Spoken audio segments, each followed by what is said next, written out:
ദൈവത്തിൻ്റെ അതിപരിശുദ്ധമായ നാമം വാഴ്ത്തപ്പെടുമാറാകട്ടെ. ഈ ദിവസം ഈ രാത്രി സമയത്ത് നമുക്ക് ഒരുമിച്ച് കടന്നു വന്ന് ദൈവവചനം ചിന്തിപ്പാൻ പ്രാർത്ഥിക്കുവാനൊക്കെ കർത്താവ് നൽകുന്ന നല്ല അവസരത്തെ ഓർത്ത് ഞാൻ ദൈവത്തെ സ്തുതിക്കുന്നു.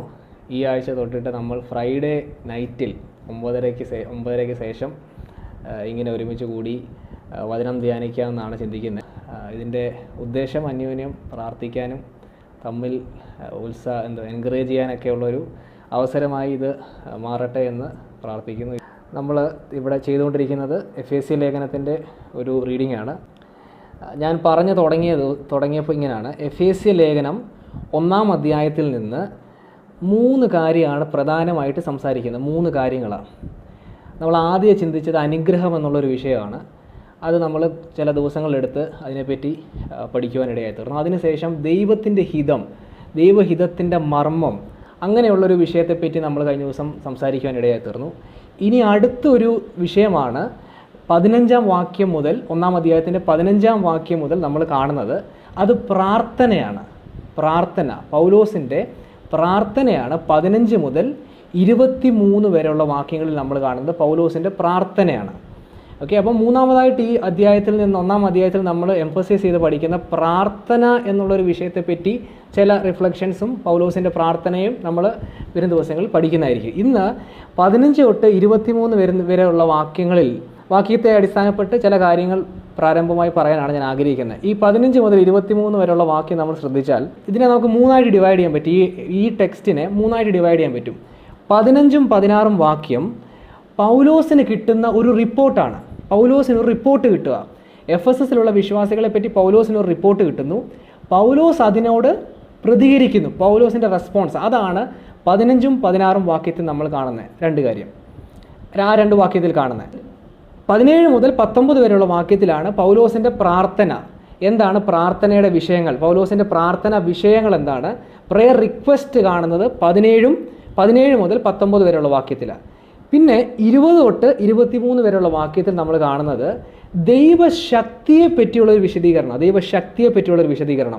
ദൈവശക്തി ക്രിസ്തുവിൽ എങ്ങനെ വ്യാപരിച്ചു, ക്രിസ്തുവിനെ എങ്ങനെ മരിച്ചവരുടെ ഇടയിൽ നിന്ന് ഉയർപ്പിച്ചു, അങ്ങനെയുള്ള കാര്യങ്ങൾ പറഞ്ഞുകൊണ്ട് ദൈവശക്തിയുടെ ഒരു വിശദീകരണമാണ് 20 തൊട്ട് 23 വരെയുള്ള വാക്യത്തിൽ കാണുന്നത്.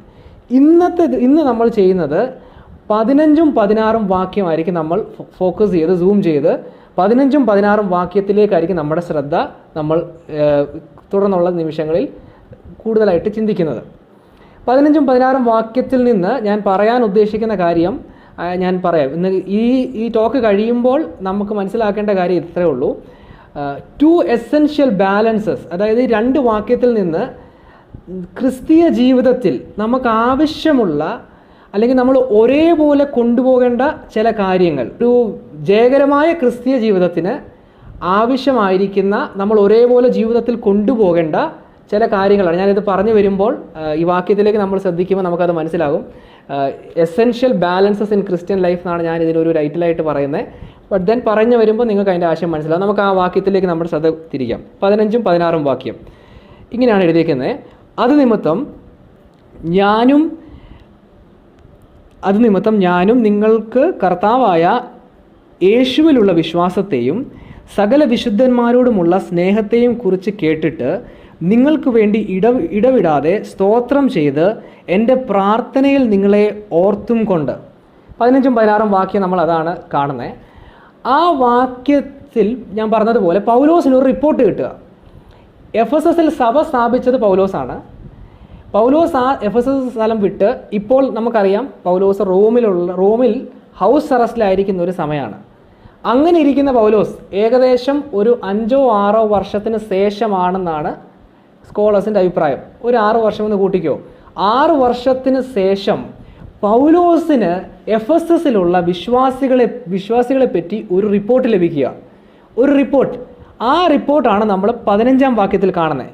ആ വാക്യത്തിലേക്ക് നമ്മൾ ശ്രദ്ധിച്ചാൽ 2 വാക്കാണ് ഇന്ന് നിങ്ങളുടെ ശ്രദ്ധയിലേക്ക് കൊണ്ടുവരാൻ ആഗ്രഹിക്കുന്നത്. 15ആം വാക്യത്തിൽ നിന്ന് 2 വാക്കുകൾ ഒന്ന് ശ്രദ്ധിക്കണേ. വിശ്വാസവും സ്നേഹവും എന്നുള്ള 2 വാക്ക് അവിടെ നമുക്ക് കാണാൻ പറ്റും. വിശ്വാസവും സ്നേഹവും, 2 കാര്യങ്ങൾ. വിശ്വാസം, ഫെയ്ത്ത് ആൻഡ് ലവ്. വിശ്വാസത്തെ പറ്റി പറയുമ്പോൾ എഴുതിയേക്കുന്ന ഇങ്ങനെയാണ്: കർത്താവായ യേശുവിലുള്ള വിശ്വാസം. Faith in Lord Jesus Christ. എന്തുവാ യേശുവിൽ വിശ്വാസം അർപ്പിക്കുക എന്ന് പറഞ്ഞാൽ എന്താണ്? ഇതിൻ്റെ മുമ്പിലത്തെ ഭാഗം നമ്മൾ ചിന്തിച്ച ഭാഗവുമായിട്ട് കണക്ട് ചെയ്ത് ഇത് ധ്യാനിച്ചാൽ നമുക്ക് മനസ്സിലാക്കുന്ന കാര്യത്രേ ഉള്ളൂ.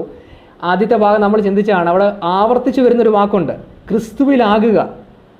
ഇൻ ക്രൈസ്റ്റ് എന്നുള്ളൊരു തീം നമ്മൾ ചിന്തിച്ചതാണ്. എങ്ങനെയാണ് ഒരാൾ ക്രിസ്തുവിലാകുന്നത്?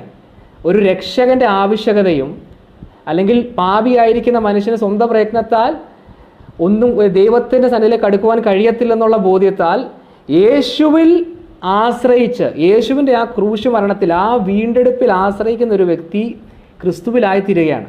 അപ്പോൾ ഈ വാക്യത്തിൽ പൗലോസ് ക്രിസ്തുവിൽ ഉള്ള വിശ്വാസം എന്ന് പറയുമ്പോൾ it shows the trust, expression of trust on God. ദൈവത്തിലുള്ളൊരു ആശ്രയമാണ്. എന്നെ രക്ഷിക്കാൻ ദൈവത്തിന് കഴിയുമെന്നുള്ള ഒരു പൂർണ്ണമായ ഒരു വിശ്വാസം ദൈവത്തിൽ അർപ്പിക്കുന്നതിനെ പറ്റിയാണ് പൗലോസ് ഇവിടെ പറഞ്ഞിരിക്കുന്ന കാര്യം. അതോടൊപ്പം ചേർത്ത് പറഞ്ഞിരിക്കുന്ന കാര്യമാണ് യേശു ക്രിസ്തുവിലുള്ള വിശ്വാസവും. രണ്ടാമതായിട്ടുള്ള കാര്യമാണ് സ്നേഹം. സ്നേഹത്തെപ്പറ്റി അവിടെ എഴുതിയിരിക്കുന്നത് ഇങ്ങനെയാണ്, വിശുദ്ധന്മാരോടുള്ള സ്നേഹവും. വിശുദ്ധന്മാരോടുള്ള സ്നേഹം. ആദ്യത്തെ ബാലൻസ്, രണ്ട് കാര്യം ഞാനിവിടെ പറഞ്ഞു. ഇത് രണ്ടും ഒരേപോലെ പോകണം. ഒരു ക്രിസ്ത്യാനി ആയിരിക്കുന്ന ഓരോ വ്യക്തിക്കും നമ്മുടെ ഓരോരുത്തരുടെയും ജീവിതത്തിൽ ഈ രണ്ട് കാര്യം ഒരേപോലെ പോകണം. ആദ്യത്തെ കാര്യം ഞാൻ പറയുന്നത് എഫെസസിലുള്ള വിശ്വാസികളുടെ ജീവിതത്തെ പറ്റിയാണ്, ജീവിതത്തിൽ നിന്നാണ്. എഫെസസിലുള്ള വിശ്വാസികളെ പറ്റി പൗലോസിന് കിട്ടുന്ന അറിവിതാണ്, അവർക്ക് എന്തുകൊണ്ട്? ക്രിസ്തുവിലൊരു വിശ്വാസമുണ്ട്, യേശുവിൽ വിശ്വാസമുണ്ട്, വിശുദ്ധന്മാരോട് എന്തുണ്ട്? സ്നേഹമുണ്ട്. സ്നേഹവും വിശ്വാസവും ഇവരെന്തോ ചെയ്തു? ഒരേപോലെ കൊണ്ടുപോകുന്നവരായിരുന്നു. That's a first balance. ക്രിസ്തീയ ജീവിതത്തിൽ ഉണ്ടാകേണ്ട ആദ്യത്തെ ബാലൻസ് ഇതാണ്. ദൈവത്തിലുള്ള വിശ്വാസവും യേശുവിലുള്ള വിശ്വാസവും വിശുദ്ധന്മാർക്ക് വേണ്ടിയുള്ള സ്നേഹവും ഒരേപോലെ കൊണ്ടുപോകണം. അതിൻ്റെ അർത്ഥം ഇതാണ്, the genuine faith in the Lord will demonstrate itself through love. യഥാർത്ഥമായുള്ള വിശ്വാസം അതെങ്ങനെയാണ് പ്രകടമാകുന്നത്? സ്നേഹത്തിൽ കൂടെയാണ്. അത് സ്നേഹത്തിൽ കൂടെയാണ് പ്രകടമാകുന്നത്. ക്രിസ്തുവിൽ വിശ്വാസം അർപ്പിച്ചിരിക്കുന്നു എന്ന് പറയുമ്പോൾ അത് നാച്ചുറലി വെളിപ്പെട്ടു വരേണ്ടത് സ്നേഹത്തിൽ കൂടെയാണ്. പൗലോസിൻ്റെ തന്നെ ആശയങ്ങൾ, ഈ ലേഖനത്തിൽ തന്നെ ഈ ആശയങ്ങൾ വരുന്ന കാര്യം നമുക്കൊന്ന് നോട്ട് ചെയ്യാം. ഈ ലേഖനത്തിൽ തന്നെ 6-ാം അധ്യായത്തിലേക്ക് കടന്നു അവസാന ഭാഗത്തേക്ക് വരുമ്പോൾ, ഇതേ ലേഖനത്തിൻ്റെ അവസാന ഭാഗത്തേക്ക് വരുമ്പോൾ പൗലോസ് ആശീർവാദം പറയുന്ന സമയത്ത്, ബെനഡിക്ഷൻസ് പറയുമ്പോൾ 6-ാം അധ്യായത്തിൻ്റെ 23-ാം വാക്യത്തിൽ ഇങ്ങനൊരു വാക്കുണ്ട്, സമാധാനവും വിശ്വാസത്തോടു കൂടിയ സ്നേഹവും ഉണ്ടാകട്ടെ. ആ വാക്ക് നിങ്ങൾ ശ്രദ്ധിച്ചോ? 23-ാം വാക്യത്തിൽ എഴുതിയിരിക്കുന്നത് വിശ്വാസത്തോടു കൂടിയ സ്നേഹവും ഉണ്ടാകട്ടെ. Love with faith. സ്നേഹത്തോടു കൂടെ എന്തോ വേണം? വിശ്വാസം വരണം. എന്ന് വെച്ചാൽ ഈ രണ്ട് കാര്യത്തെ പൗലോസ് ഒരുമിച്ച് കൊണ്ടുവരുവാണ്, സ്നേഹവും വിശ്വാസവും സ്നേഹവും. അതേപോലെ തന്നെ ഇതിന് മുമ്പിലത്തെ ലേഖനത്തിൽ, ഈ ഗലാത്യ ലേഖനത്തിലേക്ക് കടന്നു വന്ന ഗലാത്യ ലേഖനം 5-ാം അധ്യായം 6-ാം വാക്യം. ഗലാത്യ ലേഖനം 5-ാം അധ്യായം 6-ാം വാക്യം. അവിടെ എഴുതിയിരിക്കുന്ന ഒരു വാക്ക് ഇങ്ങനെയാണ്, പൗലോസിൻ്റെ തന്നെ വാക്കുകളാണ്, അതാണ് നോട്ട് ചെയ്യാൻ വേണ്ടി പറയുന്നത്. അവിടെ എഴുതിയിരിക്കുന്നത്, പറഞ്ഞേക്കുന്ന വാക്ക് ഇങ്ങനെയാണ്, സ്നേഹത്താൽ വ്യാപരിക്കുന്ന വിശ്വാസം അത്രേ കാര്യം. സ്നേഹത്താൽ വ്യാപരിക്കുന്ന വിശ്വാസം. Faith working through love. സ്നേഹത്താൽ വ്യാപരിക്കുന്ന വിശ്വാസം എന്നുള്ളൊരു വാക്ക് അവിടെ കാണാൻ പറ്റും. എന്ന് വെച്ചാൽ വിശ്വാസം എങ്ങനെയാണ് അത് വർക്ക് ചെയ്യേണ്ടത്? സ്നേഹത്തിലാണ്. എന്ന് വെച്ചാൽ പൗലോസിൻ്റെ ആശയം എത്രയേ ഉള്ളൂ, ഒരാൾ ദൈവത്തിൽ വിശ്വാസം ഉണ്ടെന്ന് പറഞ്ഞിട്ട് സ്നേഹമില്ലാത്തവരായി തീരാൻ സാധിക്കത്തില്ല. അതാണ് പൗലോസ് പറയുന്ന, അല്ലെങ്കിൽ ആ എഫെസസിലുള്ള വിശ്വാസികളുടെ ജീവിതത്തിൽ നമുക്ക് പഠിക്കാനുള്ള ഒരു ബാലൻസ് ആണത്. അത് യോഹന്നാൻ തൻ്റെ ലേഖനത്തിൽ, യോഹന്നാൻ്റെ വാക്കുകളിൽ വളരെ വ്യക്തമായിട്ട് കാണാൻ പറ്റും. യോഹന്നാൻ്റെ 1-ാം ലേഖനം 4-ാം അധ്യായത്തെ അവസാന ഭാഗത്തേക്ക് വരുമ്പോൾ നമുക്കറിയാവുന്ന കാര്യമായതുകൊണ്ട് ഞാനൊന്ന് പറഞ്ഞു പോകും. അവിടെ പറഞ്ഞിരിക്കുന്ന കാര്യം ഇതാണ്, കാണുന്ന സഹോദരനെ സ്നേഹിക്കാൻ പറ്റാത്തൊരാൾ ദൈവത്തെ സ്നേഹിക്കുന്നത് എങ്ങനെ? സഹോദരനെ സ്നേഹിക്കാത്തൊരുവൻ, അല്ലെങ്കിൽ ദൈവത്തെ സ്നേഹിക്കുന്നു എന്ന് പറഞ്ഞിട്ട് സഹോദരനെ പകയ്ക്കുവാണെങ്കിൽ അവൻ എന്ത് പറയുന്നു? കള്ളം പറയുന്നു. യോഹന്നാൻ്റെ വാക്കുകളിൽ തന്നെ 1-ാം അധ്യായത്തിൽ യോഹന്നാൻ പറയുന്ന ഒരു കാര്യമുണ്ട്, കൂട്ടായ്മ. നമുക്ക് കൂട്ടായ്മ ആരോടാണ്? പിതാവായ ദൈവത്തോടും അവൻ്റെ പുത്രനായ യേശുവിനോടുമാണ്. അതേ യോഹന്നാൻ തന്നെ അടുത്ത വാക്യത്തിൽ പറയുന്നു, നമുക്ക് അന്യോന്യം എന്തോ ഉണ്ടാകണം? കൂട്ടായ്മ ഉണ്ടാകണം. എന്ന് വെച്ചാൽ ഇവിടെ ഞാൻ പറയുന്ന ആശയം ഇത്രയേ ഉള്ളൂ, ഇറ്റ്സ് എ വെർട്ടിക്കൽ റിലേഷൻ. പിതാവുമായിട്ട് ദൈവത്തിൽ നമ്മൾ വിശ്വാസം അർപ്പിക്കുന്ന ഒരു വെർട്ടിക്കൽ അപ്വേർഡായിട്ടുള്ള റിലേഷൻഷിപ്പും അറ്റ് ദ സെയിം ടൈം വിശുദ്ധന്മാർക്ക് തമ്മിൽ, സഹോദരന്മാർക്ക് തമ്മിൽ, ദൈവമക്കൾക്ക് തമ്മിൽ സ്നേഹം ഉണ്ടാകുകയും ചെയ്യണം. ഇത് തന്നെയാണ് കർത്താവിൻ്റെ ആശയം. യേശു കർത്താവിൻ്റെ ഹൃദയം ഇത് തന്നെയായിരുന്നു. What was Jesus heart in making disciples? യേശു യോഹന്നാന്റെ സുവിശേഷത്തിൽ പറഞ്ഞ കാര്യം എന്താണ്? ഞാൻ നിങ്ങൾക്കൊരു പുതിയ കൽപ്പന തരും. എന്ത് പുതിയ കൽപ്പന? നിങ്ങൾ അന്യോന്യം സ്നേഹിക്കണം. എന്നിട്ട് യേശു കർത്താവിൻ്റെ അടുത്ത വാക്ക് നമ്മൾ ശ്രദ്ധിക്കേണ്ട. അടുത്ത വാക്യത്തിൽ യേശു പറയുന്നത് ഇങ്ങനെയാണ്, by this the world will know that you are my disciples. നിങ്ങൾ അങ്ങനെ ചെയ്യുന്നതിനാൽ, നിങ്ങൾ അന്യോന്യം സ്നേഹിക്കുന്നതിൽ എന്തറിയും? ലോകമറിയും എന്ത്? യേശുവിൻ്റെ ശിഷ്യരാണ് നമ്മളെന്ന്. ഇന്ന് ഞാൻ പറയുന്ന നമുക്ക് എഫെസസിലുള്ള വിശ്വാസികളുടെ ജീവിതത്തിൽ ആദ്യം പഠിക്കേണ്ട ഒരു കാര്യം, പൗലോസിന് കിട്ടുന്ന ആ റിപ്പോർട്ടിൽ നിന്ന് നമുക്ക് മനസ്സിലാക്കേണ്ട കാര്യം ഒരു ക്രിസ്ത്യൻ ബാലൻസ് ആണ്. ഒരു ജയകരമായ ക്രിസ്തീയ ജീവിതത്തിൽ ഉണ്ടാകേണ്ട ഒരു ബാലൻസാണ്. ഇന്ന് ഞാനിത് പറയുമ്പോൾ നമ്മളെ തന്നെ ശോധന ചെയ്യാൻ ഇടയായി തീരട്ടെ. നമ്മൾ ക്രിസ്തുവിൽ വിശ്വാസം അർപ്പിച്ചു എന്ന് പറയുമ്പോൾ how much concerned am I about my brother? എൻ്റെ സഹോദരനെ പറ്റി, എൻ്റെ കൂട്ടായ്മയിൽ പങ്കെടുക്കുന്നവരെ പറ്റിയുള്ള എൻ്റെ കൺസേൺ എന്താണ്? കൂട്ടുവിശ്വാസിയെപ്പറ്റി അനാവശ്യം പറയുകയും അനാവശ്യമായ ചർച്ചകൾ നമ്മൾ ചെയ്തുകൊണ്ട് ദൈവത്തിൽ വിശ്വസിക്കുന്നു എന്ന് പറഞ്ഞാൽ അതിവിടെ എഫെസസിലുള്ള വിശ്വാസികൾ അങ്ങനെയല്ല ചെയ്തത്.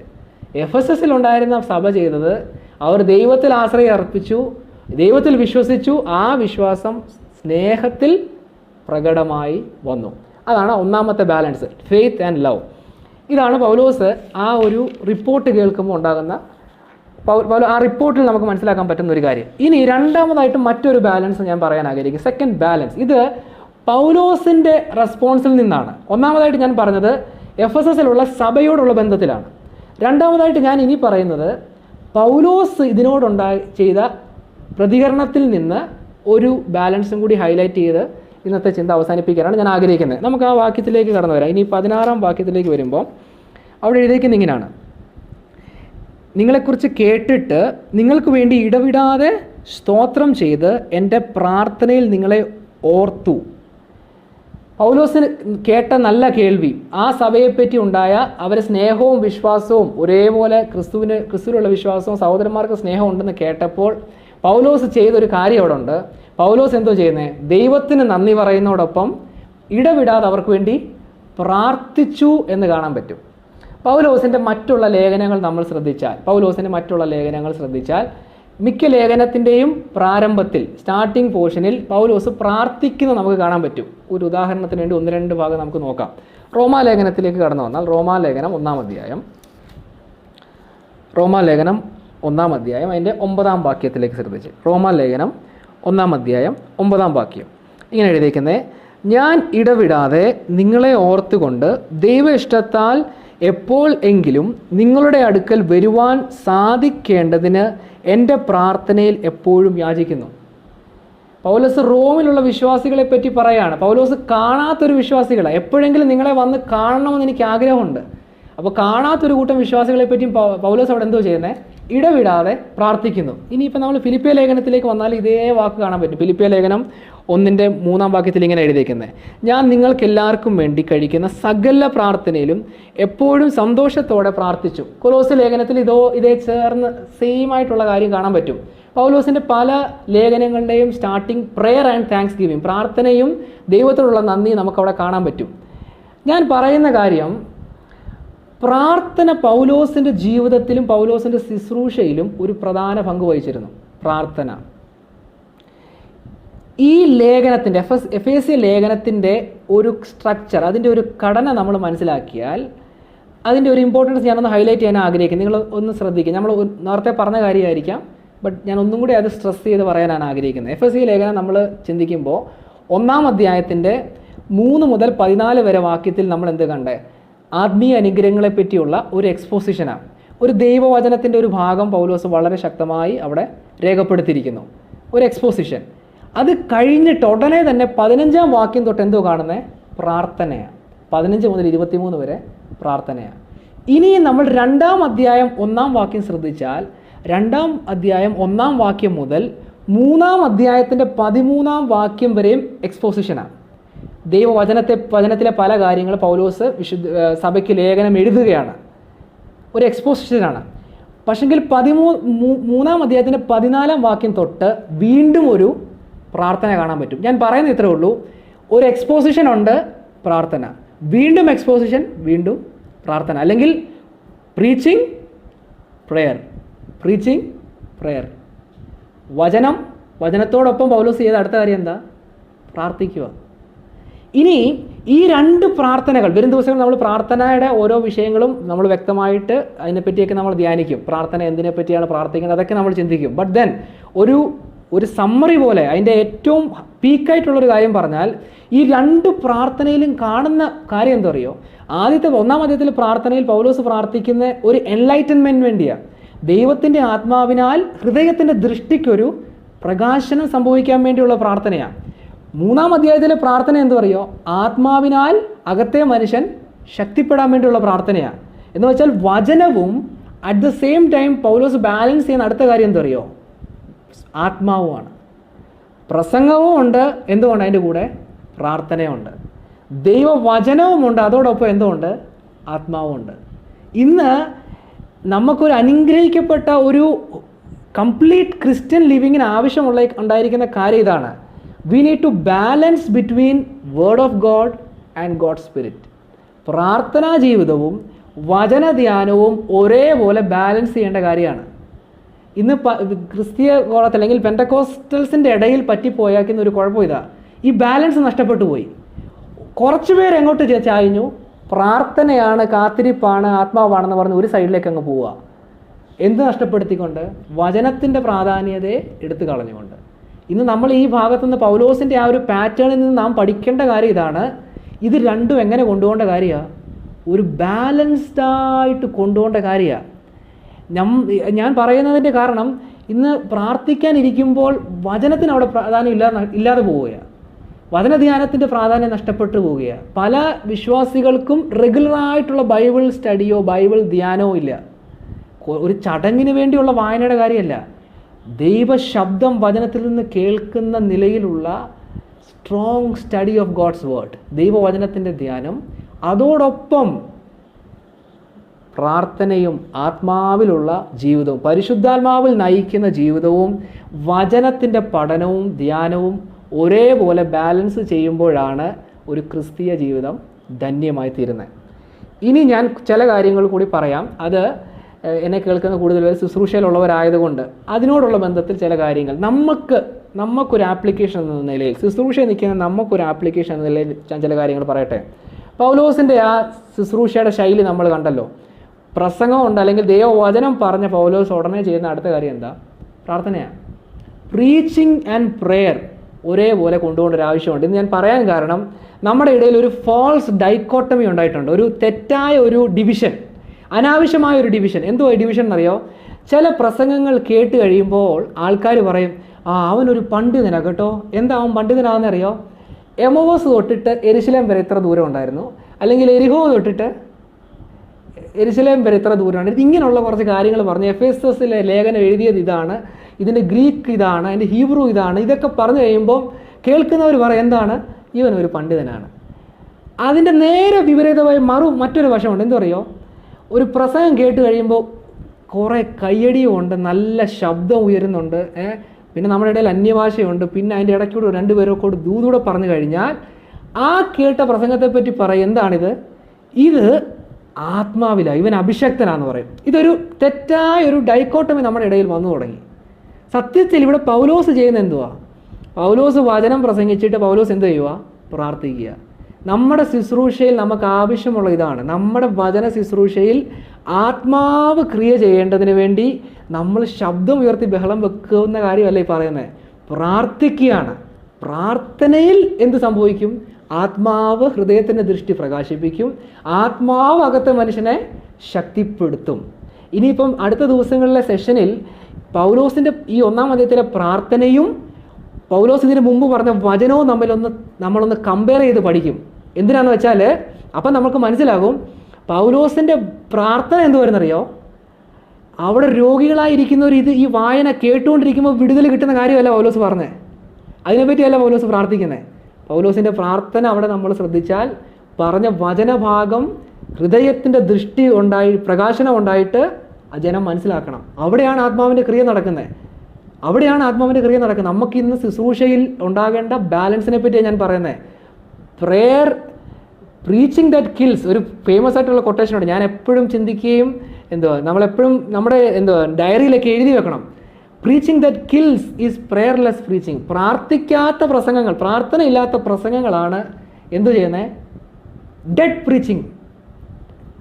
മരിച്ച സന്ദേശങ്ങൾ, ജീവൻ പകരാൻ വേണ്ടിയുള്ള ദൈവത്തിൻ്റെ വചനം എടുത്ത് പ്രസംഗിക്കുമ്പോൾ ജീവൻ വരാതിരിക്കുന്ന എന്തുകൊണ്ടറിയോ? പ്രാർത്ഥനയുടെ കുറവ് കൊണ്ടായിരിക്കാം. വാട്ട് വി നീഡ്, ഇന്നത്തെ തലമുറയ്ക്ക്, ഞാൻ കഴിഞ്ഞ ദിവസം സഹോദരനോടൊക്കെ കുറേ നേരം സംസാരിക്കുമായിരുന്നു, ഇന്നത്തെ കാലഘട്ടത്തിൽ നമുക്ക് ആവശ്യമായിരിക്കുന്ന എന്തോ അറിയോ?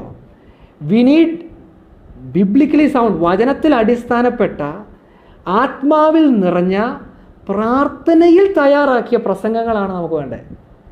We need സർമൺസ് that are saturated with prayer. അതാണ് പൗലോസിൻ്റെ ജീവിതത്തിൽ നമുക്കത് കാണാൻ പറ്റും.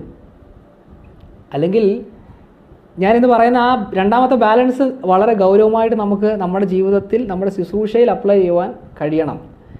പൗലോസിൻ്റെ ഒരു ഉദാഹരണം ഞാൻ പറഞ്ഞു, ഞാൻ ഒരു സമയം കഴിഞ്ഞ് തോന്നുന്നു, ബട്ട് സ്റ്റിൽ ദെൻ ഒരു ഉദാഹരണം, നമ്മുടെ ഏറ്റവും best model, the best model is Jesus Christ. ഇതിന് ഏറ്റവും നല്ല ഉദാഹരണം യേശു ക്രിസ്തു തന്നെ. നമ്മളെ പൗലോസിനെ പറ്റി ചിന്തിച്ചപ്പോൾ തന്നെ യേശുവിനെ പറ്റി കൂടെ പറഞ്ഞ് ഞാൻ അവസാനിപ്പിക്കുക. യേശുവിൻ്റെ ശുശ്രൂഷയുടെ പാറ്റേൺ ഒന്ന് ശ്രദ്ധിച്ചിട്ടുണ്ടോ? മർക്കോസിൻ്റെ സുവിശേഷത്തിലേക്ക് നമ്മൾ കടന്നു വന്നാൽ നമുക്ക് മൂന്നായിട്ട് നമുക്കതിനെ കാണാൻ പറ്റും. മർക്കോസിൻ്റെ സുവിശേഷം 1-ാം അധ്യായത്തിൽ യേശു ഒരു ദിവസം രാവിലെ അതികാലത്തെ എഴുന്നേറ്റ് ഇരുട്ടുള്ളപ്പോൾ തന്നെ ഇവിടെ പോയി പ്രാർത്ഥിക്കാൻ പോയി. 1-ാം അധ്യായത്തിൽ നമുക്ക് കാണാൻ പറ്റും. എന്നിട്ട് അപ്പോൾ ശിഷ്യന്മാരൊക്കെ യേശുവിനെ തിരക്കി അന്വേഷിച്ച് യേശുവിൻ്റെ അടുത്ത് ചെല്ലുമ്പോൾ യേശു പറയുന്നൊരു കാര്യമുണ്ട്, come let us go for proclaiming God's word. ദൈവവചനം ശുശ്രൂഷിക്കാൻ വേണ്ടി നമുക്ക് പോകാം. അവിടെ ഞാൻ മനസ്സിലാക്കിയ യേശുവിൻ്റെ ഒരു സ്വഭാവം എന്താ പറയുക? ശുശ്രൂഷയ്ക്ക് പോകുന്നതിന് മുമ്പ്, വചനം ഗ്രാമങ്ങളിൽ പോയി പ്രസംഗിക്കുന്നതിന് മുൻപ് യേശു എന്തോ ചെയ്യുക? പ്രാർത്ഥിക്കുക. Before ministry, before proclaiming Jesus is praying. യേശു പ്രാർത്ഥിക്കുക. അതേപോലെ തന്നെ 6-ാം അധ്യായത്തിലേക്ക് വരുമ്പം വേറൊരു കാര്യം നമുക്കവിടെ കാണാൻ പറ്റും. 6-ാം അധ്യായത്തിൽ ശിഷ്യന്മാർ ഒരു കാര്യം ചെയ്തിട്ട് ഭയങ്കര സാക്ഷ്യം പറച്ചില്ല. സാക്ഷ്യം പറച്ചിൽ എന്ന് പറഞ്ഞാൽ ഞാനൊക്കെ ചെയ്യുന്ന പോലെ, എന്താ വെച്ചാൽ ഒരു മീറ്റിംഗ് കഴിയുമ്പോൾ നമുക്ക് ആ ഫോട്ടോ എടുത്ത് സ്റ്റാറ്റസ് ഇടണം, ഫേസ്ബുക്കിൽ അപ്ഡേറ്റ് ചെയ്യണം, ഇങ്ങനെയുള്ള കാര്യങ്ങളാണ് നമുക്ക് ചെയ്യാൻ തോന്നുന്നത്. അതേപോലെ ശിഷ്യന്മാരും ചെയ്യുന്ന ഒരു കാര്യമുണ്ട്. ഒരു കാര്യം നടന്നത് ഇപ്പോൾ യേശുവിനോട് ചെന്ന് പറയുക, എന്തുവാ ഇത് നടന്നു, ഇങ്ങനെ നടന്നു. അപ്പോൾ യേശു പറയുന്നുണ്ട്, നിങ്ങൾ പോയി വിശ്രമിക്കുക. ഇങ്ങനെ പ്രഘോഷിക്കുന്നതിനേക്കാളും നല്ലത് കുറച്ച് നേരം വിശ്രമിക്കുന്നതാണെന്നാണ് യേശു പറയുന്നത്. എന്നിട്ട് അത് കഴിഞ്ഞ ഭാഗത്ത് കാണുന്നൊരു കാര്യം എന്താ പറയുക? 5 അപ്പം കൊണ്ട് 5000 പേരെ പോഷിപ്പിച്ചൊരു സംഭവമുണ്ട്. അത് കഴിയുമ്പോൾ ഇവരും ഓടി നടന്ന് ബാക്കിയുള്ള കഷ്ണങ്ങളൊക്കെ പറക്കി കാര്യങ്ങളൊക്കെ നടന്നതിൻ്റെ ഒരു വിലയിരുത്തലൊക്കെ നടത്തുമ്പോൾ യേശു അവിടെ ചെയ്ത കാര്യമുണ്ട്. നമ്മൾ ശ്രദ്ധിക്കേണ്ട കാര്യങ്ങളാണ്. നിർബന്ധിച്ച് അവരെ അക്കരയ്ക്ക് വിട്ടു, നിർബന്ധിച്ച് അയച്ചു. എന്നിട്ട് യേശു എന്താ ചെയ്തറിയോ? യേശു നേരെ അങ്ങോട്ട് പോയി മലയിലേക്ക് പോവുക. എന്തിനു വേണ്ടി? പ്രാർത്ഥിക്കാൻ പോവുക. അപ്പം ശുശ്രൂഷയ്ക്ക് കഴിഞ്ഞപ്പോൾ യേശു ഇവിടെ പ്രാർത്ഥനയില്ല, മിനിസ്ട്രിക്ക് മുമ്പ് യേശു ഇവിടെ പ്രാർത്ഥനയില്ല. ഇനിയിപ്പം 9-ാം അധ്യായത്തിൽ ഒരു കാര്യം കൂടെ ഉണ്ട്. 9-ാം അധ്യായത്തിൽ എനിക്ക് ഏറ്റവും ഇഷ്ടപ്പെട്ട ഒരു കാര്യം മരുരൂപമലയിലെ ആ ഇൻസിഡൻറ്റ്. അവിടെ ഈ ശിഷ്യന്മാരുടെ അടുത്ത് കുറച്ച് പേര് വന്നിട്ട് ഒരു പിതാവ് വന്നിട്ട് മകൻ്റെ അത് സൗഖ്യമാക്കാൻ വേണ്ടി, ഭൂതശാന്തിക്ക് വേണ്ടി വരുന്നൊരു സംഭവമുണ്ട്. അപ്പോൾ ശിഷ്യന്മാർക്ക് എന്തോ പറ്റുന്നില്ല, കഴിയുന്നില്ല. പക്ഷേ യേശു അവരുടെ കൂടില്ല. യേശു അപ്പോൾ എവിടാ? യേശു മലയിൽ പ്രാർത്ഥിക്കുക. അപ്പം പ്രാർത്ഥിച്ചുകൊണ്ടിരിക്കുന്ന യേശു നേരെ ഇറങ്ങി ചെന്നിട്ട് എന്തോ ചെയ്യുന്നത്? സൗഖ്യം വരുത്തുക. അപ്പം ഞാൻ 3 ഇൻസിഡൻറ്റ് യേശുവിൻ്റെ ജീവിതത്തിൽ കാണിക്കുന്നത്. യേശു ശുശ്രൂഷയ്ക്ക് മുമ്പ് എവിടെയാണ്? പ്രാർത്ഥനയിലാണ്. ശുശ്രൂഷ കഴിഞ്ഞപ്പോൾ യേശു എവിടെയാണ്? പ്രാർത്ഥനയിലാണ്. ശുശ്രൂഷയുടെ സമയത്ത് പോലും യേശു എന്തോ ചെയ്യുക? Jesus is in prayer. ഇന്ന് നമുക്ക് ചിലപ്പോൾ നമ്മളാരും പെർഫെക്റ്റ് അല്ല ഇതിനകത്ത്. അതുകൊണ്ടാണ് ഞാൻ പൗലോസിൻ്റെ ജീവിതവും യേശുവിൻ്റെ ജീവിതമൊക്കെ നമുക്കൊരു മാതൃകയാകട്ടെ, നമുക്കൊരു വെല്ലുവിളിയാകട്ടെ. ഇന്ന് ആ തെറ്റായ ആ ഒരു രീതികളൊക്കെ മാറിയിട്ട്, എന്ന് വെച്ചാൽ പ്രസംഗിക്കുമ്പോൾ നമ്മളെ ജനം കാണാതിരിക്കണമെങ്കിൽ, ദൈവത്തിൻ്റെ ആത്മാവിൻ്റെ പ്രവൃത്തികൾ ഉണ്ടാകണമെങ്കിൽ we need to be in prayer. ഞാൻ ഇന്ന് ഈ സന്ദേശം ഇവിടെ അവസാനിപ്പിക്കുമ്പോൾ നമ്മളിന്ന് ചിന്തിച്ചത് 2 ബാലൻസ് ആണ്. ഒരേപോലെ കൊണ്ടുപോകേണ്ട ചില കാര്യങ്ങൾ, എനിക്ക് മലയാളത്തിൽ എക്സാക്റ്റ് ആയിട്ടുള്ള വാക്ക് എനിക്ക് കിട്ടുന്നില്ല. ബാലൻസ് എന്ന് പറയുമ്പം തുലനം ചെയ്യേണ്ട കാര്യം, അല്ലെങ്കിൽ ഒരുമിച്ച് കൊണ്ടുപോകേണ്ട ഈ 2 കാര്യത്തെപ്പറ്റി നമ്മൾ ചിന്തിച്ച്. ആദ്യത്തെ കാര്യം ഞാൻ പറഞ്ഞത് സ്നേഹവും വിശ്വാസവും. ദൈവത്തിൽ വിശ്വസിക്കുന്നു, ദൈവത്തിൽ വിശ്വാസം അർപ്പിച്ചിരിക്കുന്നു എന്ന് പറയുന്ന നമ്മുടെ ജീവിതത്തിൽ സ്നേഹം മറ്റുള്ളവരോടുണ്ടാകണം. സ്നേഹമാം നിന്നെ കണ്ടവൻ പിന്നെ സ്നേഹിക്കാതെ ജീവിച്ചിടുമോ എന്ന് പാട്ടുകാരൻ പാടിയിട്ടുണ്ട്. എന്നുവെച്ചാൽ സ്നേഹവാനായ യേശുവിൽ ആശ്രയം അർപ്പിച്ചിട്ട് സ്നേഹിക്കാതെ നമുക്ക് ജീവിക്കാൻ കഴിയത്തില്ല. That's one thing, first balance that we need to have. രണ്ടാമതായിട്ടുണ്ടാകേണ്ട ബാലൻസ് നമ്മൾ പറഞ്ഞത് the word of the Lord, ദൈവവചനവും ദൈവവചന പഠനവും ദൈവവചന ധ്യാനവും അതോടൊപ്പം ഒപ്പം കൊണ്ടുപോകേണ്ട ആത്മാവിനാലുള്ള നടത്തിപ്പും ആത്മാവിനാൽ നടത്തപ്പെടുന്ന ക്രിസ്തീയ ജീവിതവും. ശുശ്രൂഷയിലായിരിക്കും നമ്മളോടുള്ള ബന്ധത്തിൽ നമ്മൾ വീണ്ടും ചിന്തിച്ചു, വി പ്രീച്ച്, നമ്മൾ ഒത്തിരി പ്രസംഗിച്ചു, ഒത്തിരി പഠിപ്പിച്ചു, അതിനേക്കാളൊക്കെ ഉപരിയായിട്ട് എന്ത് ചെയ്യണം? We need to be in prayer. പൗലോസിൻ്റെ വാക്കുകളിൽ തന്നെ ഞാൻ പറഞ്ഞ് അവസാനിപ്പിക്കട്ടെ. That I discipline my body so that after teaching others that I may not be disqualified. മറ്റുള്ളവരെ കുറേ പഠിപ്പിച്ചിട്ട് ഞാൻ ഡിസ്ക്വാളിഫൈ ആയി പോകാതിരിക്കാൻ വേണ്ടി ഞാൻ എന്ത് ചെയ്യുക? എൻ്റെ ശരീരത്തെ ഡിസിപ്ലിൻ ചെയ്യുക. So let this remain in our heart. നമ്മൾ അടുത്ത ദിവസങ്ങളിൽ പ്രാർത്ഥനയുടെ വിഷയങ്ങൾ ഓരോന്നായിട്ട് ചിന്തിക്കുമ്പോൾ ഇത് അതിൻ്റെ ഒരു ഇൻട്രൊഡക്ഷനായിട്ട് ഞാൻ പറയുകയാണ്. നമുക്കിത് അനുഗ്രഹമായി തീരട്ടെ. നമ്മുടെ ജീവിതത്തിൽ ലെറ്റസ് എക്സാമിൻ, നമ്മൾക്ക് തന്നെ ഒന്ന് ശോധന ചെയ്യാം. നമ്മുടെ കുറവുകൾ നമുക്ക് മനസ്സിലാക്കാൻ പറ്റും. ഞാനിത് പറയുമ്പോൾ ഐ റിയലൈസ് എൻ്റെ ജീവിതത്തിൽ ഉണ്ടായ കറക്ഷൻസ് ഞാൻ വരുത്തുമ്പോൾ തന്നെ കേൾക്കുന്ന ഓരോരുത്തർക്കും ദൈവവചനത്തിൽ അല്ലെങ്കിൽ എഫെസസിലുള്ള ആ സഭയിലുണ്ടായ അവരുടെ ആ നല്ലൊരു ഗുണം, that good quality in Ephesian believers. At the same time രണ്ടാമതായിട്ട് നമ്മൾ പഠിച്ചത് പൗലോസിൻ്റെ ജീവിതത്തിൽ ഉണ്ടായിരുന്നൊരു നല്ല ഗുണം. ആ രണ്ട് ബാലൻസും ഒരു ക്രിസ്തീയ ജീവിതത്തിന് ഏറ്റവും ആവശ്യമാണ്. അത് നമ്മുടെ ജീവിതത്തിലും ചെയ്യുവാൻ, നമ്മുടെ ശുശ്രൂഷയിലും നമ്മുടെ ജീവിതത്തിലും പ്രാക്ടീസ് ചെയ്യുവാൻ കർത്താവ് നമ്മളെ സഹായിക്കട്ടെ. ഈ ഒരു ഉദാഹരണം ഞാൻ വേണം പറയാം. ഞാൻ വളരെ റീസെൻ്റ്ലിയാണ് ഈ ബൈക്ക് ഓടിക്കാനൊക്കെ പഠിച്ചത്. ബൈക്ക് ഓടിക്കുമ്പോൾ ഏറ്റവും പ്രശ്നം എന്ന് പറഞ്ഞാൽ ബാലൻസ് ചെയ്യുന്നൊരു പ്രശ്നമുണ്ട്. ഒത്തിരി ഇങ്ങോട്ട് പോയി കഴിഞ്ഞാൽ മറിഞ്ഞ് ഇങ്ങോട്ട് വേണം വീഴാം, ഒത്തിരി മറ്റേ സൈഡിലോട്ട് ചരിഞ്ഞാൽ വീണു പോവാം. It's A balance.